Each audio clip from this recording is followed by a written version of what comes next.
Dear students, good evening.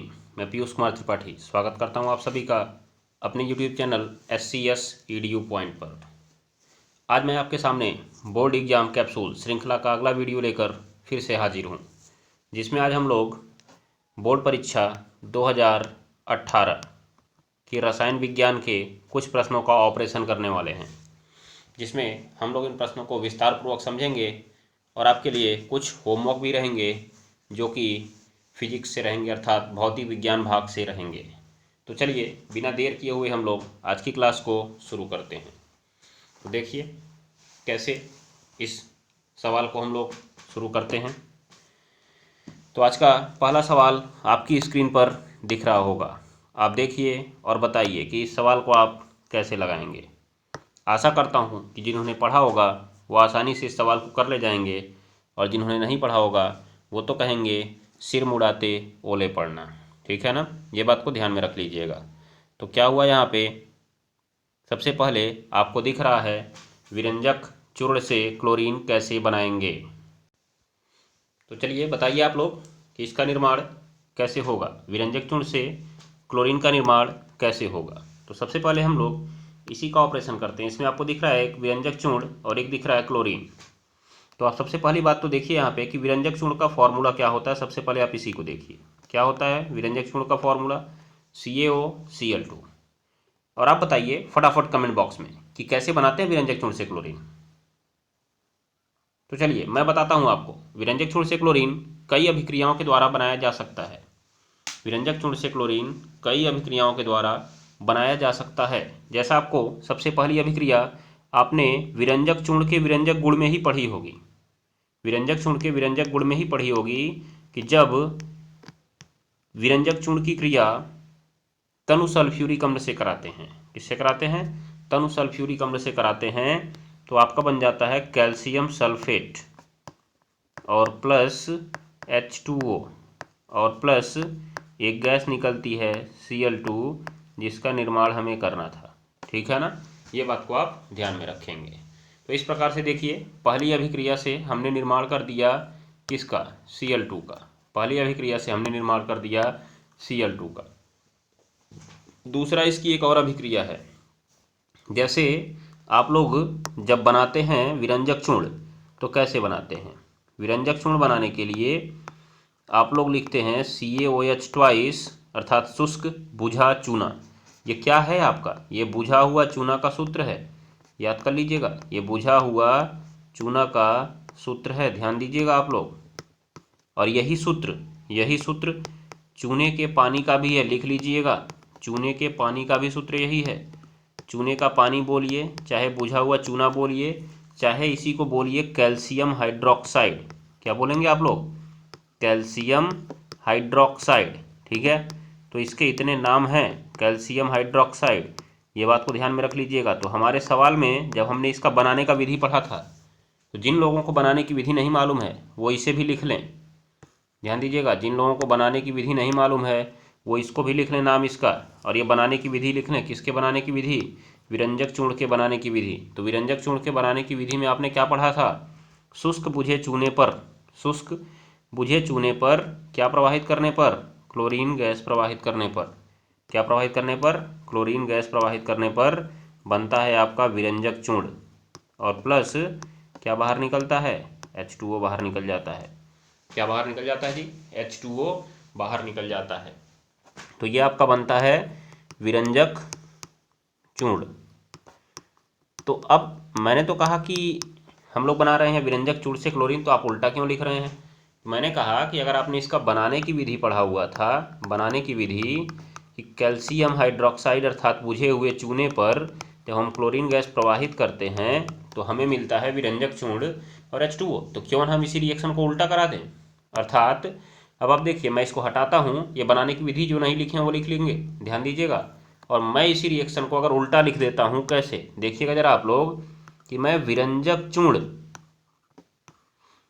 की क्रिया जल से करा देता हूँ, विरंजक चूर्ण की क्रिया जल से करा देता हूँ, तो तुरंत ही ये फिर से वही बना लेता है, कैल्शियम हाइड्रोक्साइड बना लेता है, और प्लस क्या छोड़ देता है, Cl2 को अलग से छोड़ देता है। मतलब देख लीजिए आप, फिर से इसमें भी क्या बन गया आपका, इसमें भी आपका बन गया Cl2।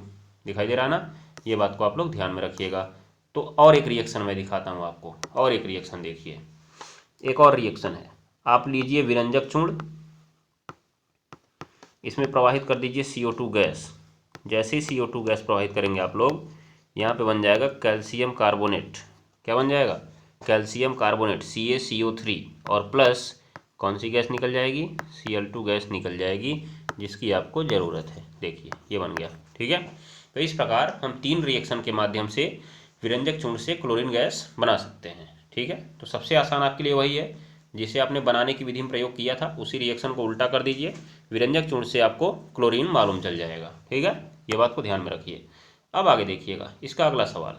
अगला सवाल क्या कह रहा है कि चलो भैया प्राप्त करो जिप्सम से प्लास्टर ऑफ पेरिस। जिप्सम से आपको प्राप्त करना है प्लास्टर ऑफ पेरिस। तो क्या होगा यहाँ पे देखिएगा जरा, पहले तो आप जिप्सम का फॉर्मूला लिखिए। जिप्सम का फॉर्मूला होता है कैल्शियम सल्फेट डाईहाइड्रेट, इसको बोलते हैं। जिनको नाम लिखना होगा लिख लेंगे, calcium sulphate dihydrate CaSO4 into 2H2O। जब हम इसको गर्म करते हैं 100 डिग्री सेल्सियस पर, या इसी को हम कह सकते हैं 373 केल्विन, क्योंकि डिग्री सेल्सियस और केल्विन ताप में 273 का अंतर होता है, इसलिए देखिए आपका 273 बढ़ गया है। एग्जैक्टली 273.15 होता है, गांठ बांध लीजिएगा। एग्जैक्टली 273.15 होता है, परंतु दशमलव की गणना से बचने के लिए हम लोग क्या लेते हैं, 200, ये क्या लेते हैं, 273 लेते हैं, ठीक है। अब जब हमने इसको गर्म किया तो इसका जल का अणु देखिए, यहाँ पे आपको 2 मोल जल का अणु दिख रहा होगा, 2 मोल, सामने 2 लिखा है ना। तो 2 का मतलब क्या है, 2 का मतलब है कि 2 अणु हैं, 1 और 1। तो मान लीजिए इस 1 को हम लोग आधा प्लस आधा लिख दे तो भी कोई बात नहीं है। तो ये जो आपका है 1 और आधा मतलब 1.5, इसको अलग कर दें और बचेगा इसका आधा हिस्सा। तो वही कहानी इसमें होती है कि कैल्शियम सल्फेट में से जब 1.5 हिस्सा जल बाहर निकल जाता है, एक मिनट 1.5 हिस्सा जल बाहर निकलता है ना, मतलब 3/2 हिस्सा, 3/2 हिस्सा जल बाहर निकलता है। कितना, 3/2 हिस्सा जल बाहर निकल जाता है। तो इस कैल्शियम सल्फेट के साथ कितना हिस्सा जल बचता है जी, आधा हिस्सा ही तो जल बचेगा, हाफ H2O। देखते जाइए आप लोग, यही है जिप्सम। कौन जी, ये है जिप्सम, ये है जिप्सम। और जिसको आपने गर्म किया तो आपको क्या मिल गया, प्लास्टर ऑफ पेरिस मिल गया। क्या मिल गया, प्लास्टर ऑफ पेरिस। तो ये भी आपका हो गया। अब मान लीजिए POP से आपको जिप्सम बनाने का बोल दिया जाए, POP से आपको जिप्सम बनाने का बोल दिया जाए, तो इसी रिएक्शन को आप उल्टा कर दीजिएगा, आपको गर्म करने की भी जरूरत नहीं पड़ेगी। POP में जैसे ही जल मिलाएंगे ये क्या बना लेगा, ये जिप्सम बना लेगा। क्या बना लेगा, जिप्सम बना लेगा, ठीक है। इसीलिए POP को हमेशा जल से दूर रखा जाना चाहिए, ठीक। चलिए, तो अगर आपको इसी रिएक्शन को उल्टा करना है तो POP से आप जिप्सम बना सकते हैं। तो इस तरह से आपका पहला सवाल समाप्त होता है। आपने देखा कितने आसान सवाल थे, कितने बढ़िया थे, जिसे आप आसानी से कर सकते थे। अब हम लोग चलते हैं आज के अगले सवाल पर। आज का अगला सवाल आपकी स्क्रीन पर टिमटिमा रहा है, देखिए फिर से आपका आ गया सक्रियता श्रेणी। क्या आ गई, सक्रियता श्रेणी। कैसे बताएंगे जरा, क्या फटाक से कमेंट बॉक्स में बताइए तो इस रिएक्शन में क्या होता है। जल्दी जल्दी जल्दी बताइए, जल्दी तुरंत, मैं देख रहा हूँ कमेंट बॉक्स, जल्दी बताइए, तुरंत बताइए तुरंत। तो देखिए आप लोग यहाँ पे लिखा हुआ है कॉपर सल्फेट के जलीय विलयन में लोहे की छड़ डाली जा रही है। मतलब आपने लिया कॉपर सल्फेट और इसका जलीय विलयन लिया। तो एक बात देखिए, जिसका जलीय विलयन लेते हैं उसको यहाँ पे ऐसे AQ लिख देते हैं, नहीं लिखते हैं तो भी कोई बात नहीं है। AQ का मतलब होता है एक्वस, एक्वस माने होता है जलीय, एक्वस, AQUAS, एक्वस, एक्वस माने होता है जलीय, और उसका शॉर्ट फॉर्म हम लोग AQ लिखते हैं। कहीं किसी के कोष्ठक में यस लिखा गया है तो उसका मतलब समझ जाइएगा सॉलिड। क्या होता है, सॉलिड मतलब ठोस। और अगर किसी कोष्ठक में यल लिखा गया है तो यल का मतलब होता है लिक्विड, LIQUID, लिक्विड। लिक्विड माने होता है द्रव। क्या होता है, द्रव। उसके बाद एक होता है जी, जी का मतलब होता है गैस, जी का मतलब होता है गैस। और वी होता है वी, तो VAPOUR, वेपर होता है, वेपर। वेपर माने होता है वाष्प। क्या होता है, वाष्प। तो ये लोग आप लोग अपनी जान के लिए, पहचान के लिए इसको लिख लीजिए कि कहीं अगर रिएक्शन में ऐसा आए तो आप बता सकें, ठीक है ना। ये बात को आप ध्यान में रखिएगा। चलिए मैं इनको हटाता हूँ, फिर मैं आगे बढ़ता हूँ।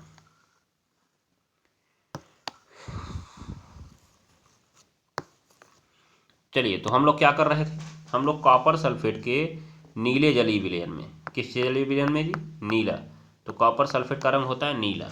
उसके बाद जब इसमें डाल दी गई लोहे की छड़, लोहा की छड़ डाल दी गई, तो इसका नीला रंग धीरे धीरे हो जाता है गायब।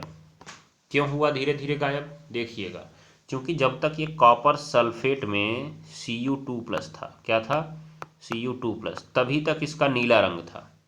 लेकिन जैसे जैसे हम लोग इसमें लोहे की छड़ डालते हैं, तो लोहे की छड़ इस कॉपर को हटाकर उसके स्थान पे आने लगती है। क्यों, क्योंकि सक्रियता श्रेणी में आपने देखा होगा कि जो लोहा है वो कॉपर से ऊपर है। ये बात को आप ध्यान में रख लेंगे। तो एक बार आप लोग सक्रियता श्रेणी पुनः याद कर लीजिएगा।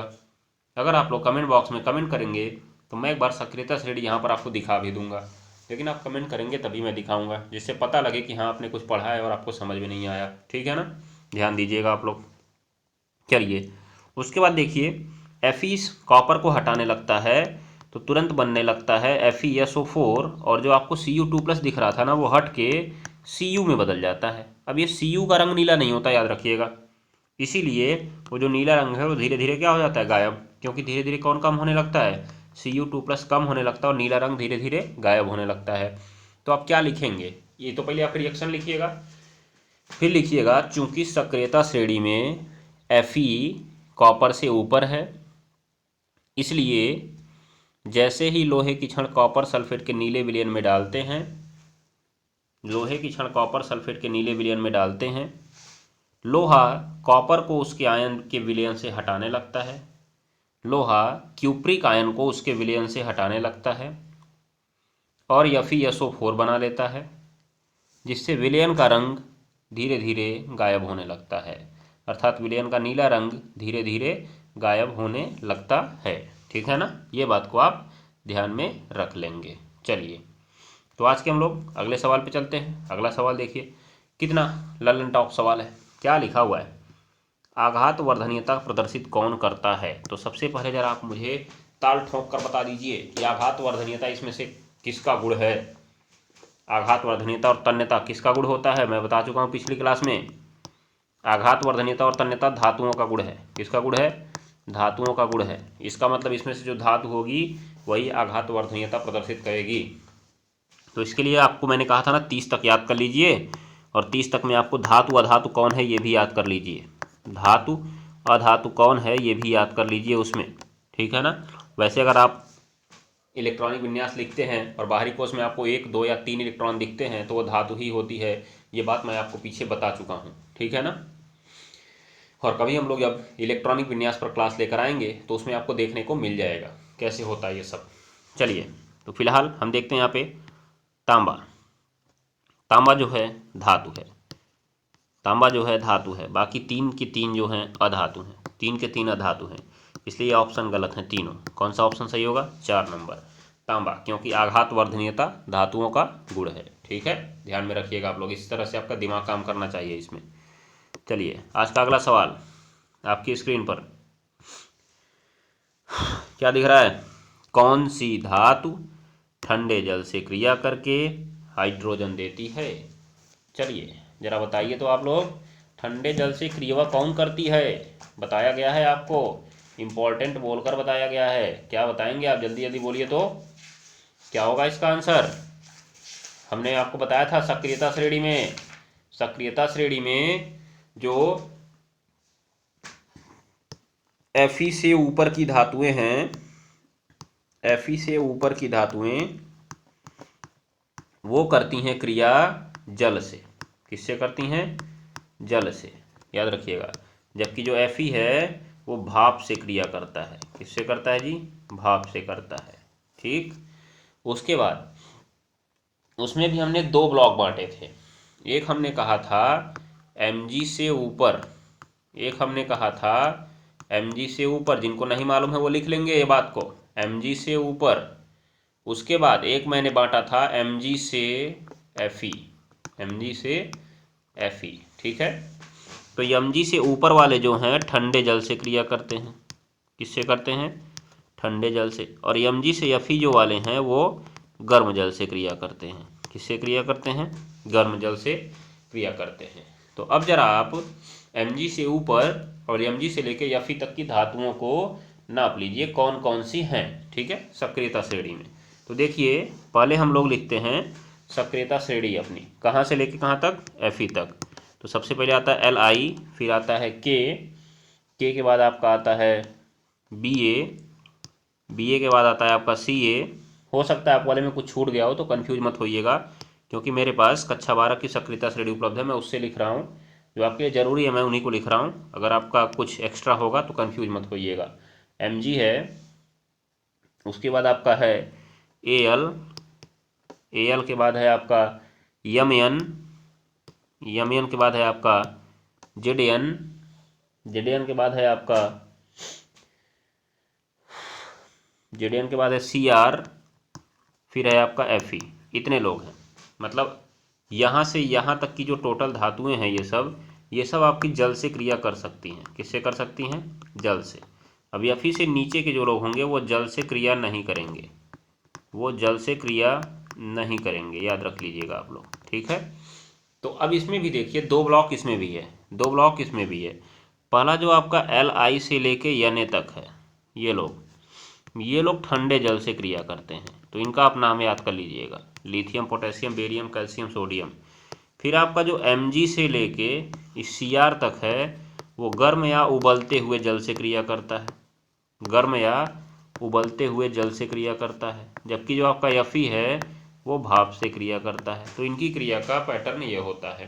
अगर पूछा जाए इसमें कि गर्म जल से कौन करता है तो Mg, Al, Mn, Zn, Cr याद रखिए।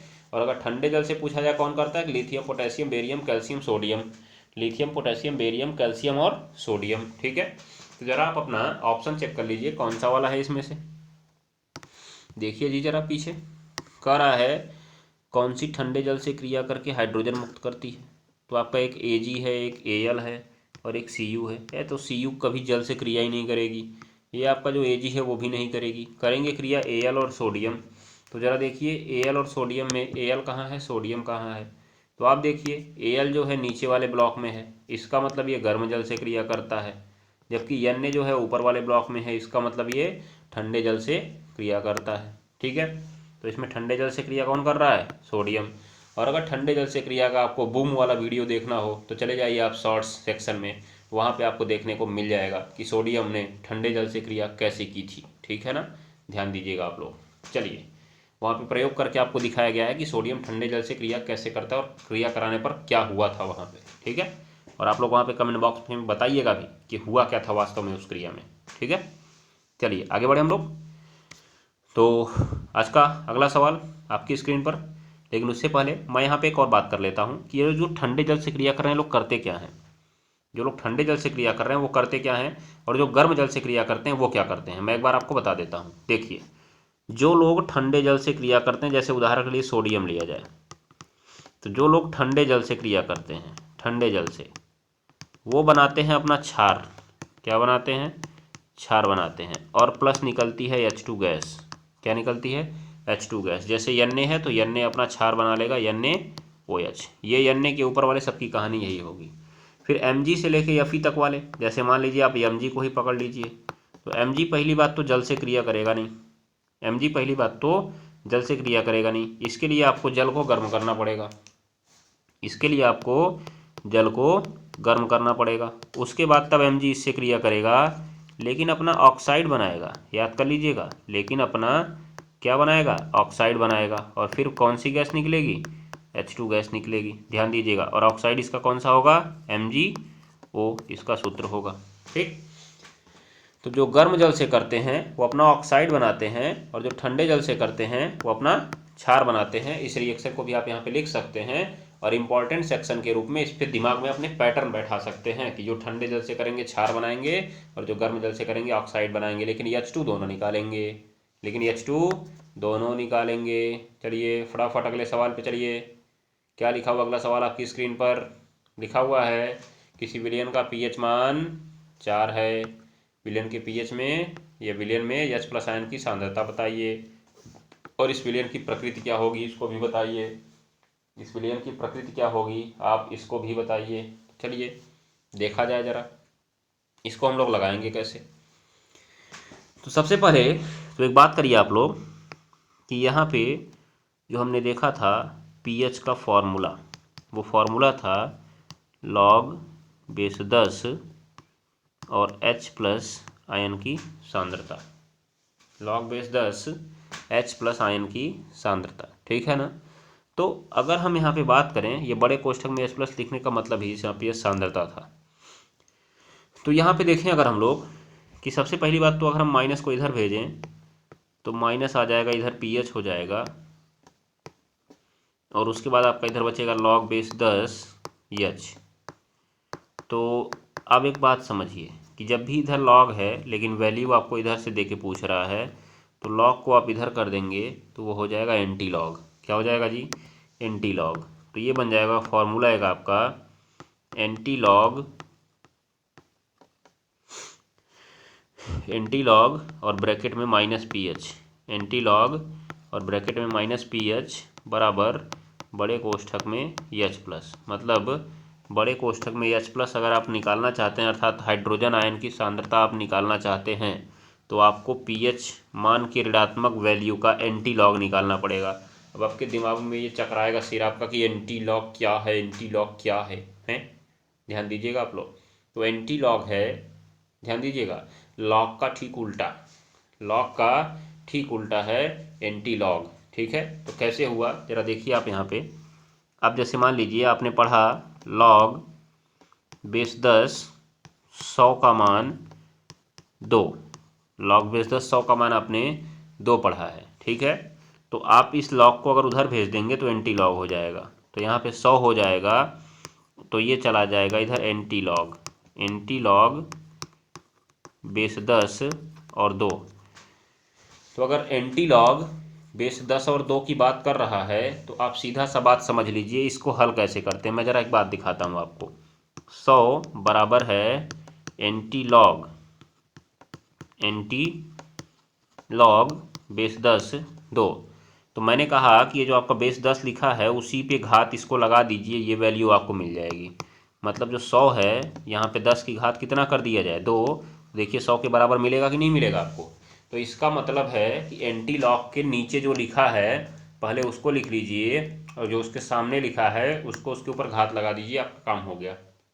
उसको उसके ऊपर घात लगा दीजिए, आपका काम हो गया, ठीक है ना।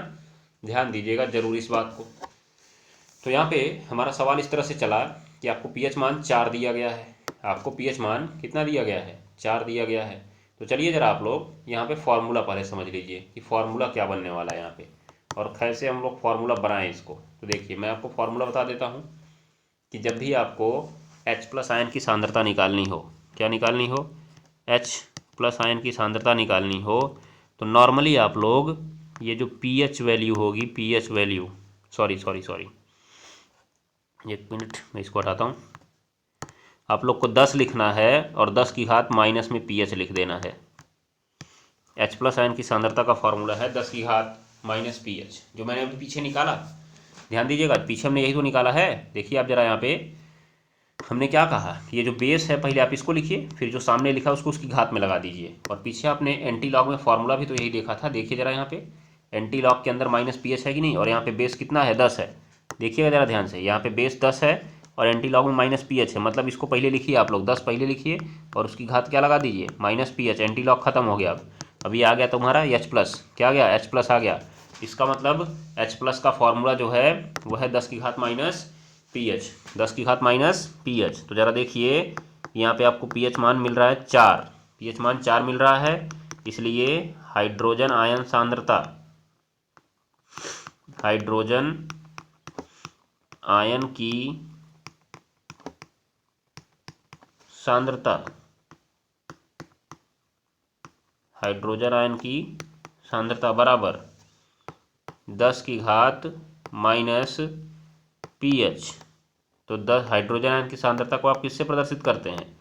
बड़े कोष्ठक में H प्लस से, और 10 की घात माइनस पीएच का मतलब 10 की घात माइनस 4, और यहाँ पे आप कैपिटल यम लिख सकते हैं। क्या लिख सकते हैं? कैपिटल यम, या आप इसे लिख सकते हैं 10 की घात माइनस 4 मोल प्रति लीटर, 10 की घात 4 माइनस 4 मोल प्रति लीटर, ठीक है ना। ये बात को आप दिमाग में बैठा लीजिएगा। दोनों आपके उत्तर हो सकते हैं, चाहिए भी चाहिए भी, ठीक है। अगर बहुविकल्पी में पूछा गया तो देख लीजिएगा कौन सा पूछा गया है। बाकी यहाँ पे मैंने आपको बता दिया कि आप इस फॉर्मूले से इस सवाल को लगाइएगा, ठीक। जब यहाँ पे दशमलव में देगा वैल्यू ना, ये दशमलव में देगा तब मामला गड़बड़ होता है, लेकिन आपको इतना कठिन नहीं दिया जाएगा, इसलिए आप इस फॉर्मूले को याद कर लीजिएगा, बस आपको यहाँ से काम हो जाएगा, ठीक है ना। ये बात को आप ध्यान में रख लेंगे। और पूछ रहा है विलयन की प्रकृति क्या है, तो ये चूंकि पीएच वैल्यू है जो है 7 से कम है। अब अगर 7 से कम है तो जरा आप बताइए कैसा होगा, फटाक से कमेंट बॉक्स में डालिए, जल्दी करिए कमेंट, जल्दी करिए कमेंट, क्या देख रहे हैं आप लोग। कैसा होगा विलियन, अम्लीय होगा, कैसा होगा, अम्लीय होगा, ठीक है ना। ये बात को आप ध्यान में रखिएगा। चलिए, ये विलियन आपका अम्लीय होगा। तो इस तरह से आप लोग निकाल सकते हैं। अगर आपको पीएच मान दिया गया है तो एच प्लस आयन कैसे निकालेंगे, ये आपका रूल है, आप इस फॉर्मूले से लगाइएगा। एच प्लस आयन बराबर 10 की घात माइनस पी एच, 10 की घात माइनस पी एच, और आगे मात्रक आपका रहेगा एम या मोल प्रति लीटर, एम रहेगा या मोल प्रति लीटर रहेगा, हो जाएगा ना, ध्यान दीजिएगा आप लोग। चलिए अगले सवाल पे चलिए, अगले सवाल पे चलिए, अगले सवाल पे देखिए। ये आपका सवाल आज के लिए आपका होमवर्क है, ये सवाल आपका आज के लिए आपका होमवर्क है, ठीक है। आज आपके लिए देखिए ढेर सारे भर भर के होमवर्क आए हैं। एक मैं आपको ये वाला बता देता हूँ, देखिए कितना आसान है। वही सवाल, कौन सी धातु ठंडे जल से क्रिया कर लेती है, फिर वही कहानी है। कॉपर तो बेचारा क्रिया ही नहीं करता है, और अभी हमने देखा मैग्नीशियम से लेकर Fe तक वाले कौन से, देखिए मैग्नीशियम, कौन कौन, magnesium, aluminium, manganese, zinc, chromium, iron, ये सब लोग गर्म जल से क्रिया करते हैं। तो यहाँ पे आप देख लीजिए कौन कौन है उसमें से, आपको दिख रहा है मैग्नीशियम और एल्यूमिनियम दोनों दिख रहे हैं, लेकिन दोनों किस जल से क्रिया करते हैं, गर्म या उबलते हुए जल से क्रिया करते हैं, उबलते हुए जल से। बचा कौन, बच्चा सोडियम बचा ना, तो सोडियम बचा, यही किससे करता है, ठंडे जल से क्रिया कर देता है और बूम कर देता है। मैंने आपको बताया था, जाइए आप शॉर्ट्स में वीडियो देखिए, प्रयोग करके आपको दिखाया गया है, वेरी वेरी इंपॉर्टेंट प्रयोग है वो, ठीक है। ये ठंडे जल से क्रिया करता है, और मैंने ये भी बता दिया ठंडे जल से क्रिया करने वाले क्या बनाते हैं, ठीक है ना। चलिए, तो आज के लिए आज की क्लास आपकी यहीं पे समाप्त होती है। अब हम लोग मिलेंगे कल की क्लास में। जाते जाते मैं आपको कुछ होमवर्क छोड़ देता हूँ, जिसमें आपके लिए सबसे पहला होमवर्क यहाँ पे दिख रहा है, देखिए तो ज़रा। सल्फ्यूरिक अम्ल में जिंक डालने पर हाइड्रोजन गैस उत्पन्न होती है, परंतु सिल्वर डालने पर हाइड्रोजन गैस नहीं उत्पन्न होती है। इस अभिक्रिया को समीकरण के द्वारा व्यक्त करिए और समझाइए, कारण बताइएगा आप लोग। वही कहानी मैं तो इतना देर से चिल्ला चिल्ला के आपको बता के आ रहा हूँ पीछे अभी। फिर आपको संतृप्त और असंतृप्त हाइड्रोकार्बन बताना है, उदाहरण भी लीजिएगा। तो मैंने आपको बता रखा है, परिभाषाएं पूरी लिखवा रखी हैं, उदाहरण भी बताया है, इंपॉर्टेंट चीज़ है, आपको मैंने पहले ही बता रखा है। कल की क्लास में मैं इसको विस्तारपूर्वक समझाऊंगा आपको, लेकिन आज ये आपका होमवर्क है। फिर ब्लीचिंग पाउडर निर्माण की विधि, अब कहिए मैंने इसको नहीं बताया, ये तो मैंने आपको अभी बताया। विरंजक चूर्ण, ब्लीचिंग पाउडर को आप क्या कहते हैं, विरंजक चूर्ण कहते हैं, याद रख लीजिएगा। ब्लीचिंग पाउडर को आप विरंजक चूर्ण भी कहते हैं, इसलिए मैंने आपकी निर्माण की विधि पहले ही सवाल में आपको बता दी इसकी, ठीक। उसके बाद देखिए आप लोग, अगला सवाल आपके लिए होमवर्क, आपके लिए अगला सवाल होमवर्क जो कि फिजिक्स से रहने वाला है। 200 वोल्ट 100 वाट के बल्ब को 200 वोल्ट पर प्रयोग किया जाए तो बल्ब की शक्ति क्या होगी, आपको बताना है। अनंत एवं उत्तल दर्पण के ध्रुव के बीच कोई वस्तु रखी जाए तो उसका प्रतिबिंब कहाँ बनेगा और कैसी प्रकृति का होगा। जरा इसका कमेंट बॉक्स में आंसर करिएगा, प्रश्न नंबर लिखिएगा क ख, उसके बाद उसका ऑप्शन बताइएगा, ठीक है। तो मैं चेक करने का प्रयास करूंगा कि आपने सही किया कि गलत किया है, ठीक। जरूर करिएगा आंसर। फिर यहाँ पे आपको 3 बहुविकल्पी सवाल दिख रहे हैं, आसान सवाल है। और लास्ट में आपको ये 2 नंबर का सवाल है, जो कि मैं आपको पहले भी होमवर्क में दे चुका हूँ। ये रिपीटेड सवाल है, 2 बार आ चुका है ये, तो इसलिए इंपॉर्टेंट क्वेश्चन है, आप खुद समझ सकते हैं इसके बारे में। यहाँ पे आपका बहुविकल्पी सवाल है, बहुविकल्पी सवाल है दोनों। ये आपको ए से बी के बीच तुल्य प्रतिरोध निकालना है। बाकी यहाँ पे आपको अपवर्तनांक और प्रकाश की चाल निकालनी है। ज़रा कोशिश करिए, ये भी सवाल आपका पीछे आ चुका है ये वाला, ठीक है। चलिए, आज के लिए आपके लिए इतना ही। लास्ट में आपके लिए कुछ IUPAC नाम दागे जाता हूँ मैं। 2 IUPAC नाम आपके सामने दिख रहे हैं, जो कि पेपर में पूछे गए थे। कुछ IUPAC नाम मैं आपको और लिखे दिए देता हूँ, जैसे देख लीजिए CH3 CH, यहाँ पे OH, फिर यहाँ पे CH2, यहाँ पे Cl, और फिर यहाँ पे COH। ये आपका पहला नाम हो गया, ये आप लिखिएगा। दूसरा आपकी स्क्रीन पर CH2 double bond CH single bond CHO, ये दूसरा आपका नाम है। तीसरा देखिए CH2, यहाँ पे जोड़ते हैं Cl और सिंगल बॉन्ड कर देते हैं CHO, जरा इसका नाम लिखिएगा आप लोग। चलिए, उसके बाद एक और देता हूँ मैं, C, 1 Cl, 2 Cl, 3 Cl और सिंगल बॉन्ड CHO। मैं इसका साधारण आपको बता दिए देता हूँ। इसका साधारण नाम है क्लोरल। इसका यूपीएससी नाम आपको लिख के बताना है। चलिएगा, तो आज के लिए आपके लिए इतना ही। मिलते हैं कल की क्लास में। Ta-ta, bye bye. मस्त रहिए, हंसते रहिए, हंसाते रहिए, पढ़ते रहिए, पढ़ाते रहिए। चलिए, अपने से बड़ों का सम्मान भी करना ना भूलिए।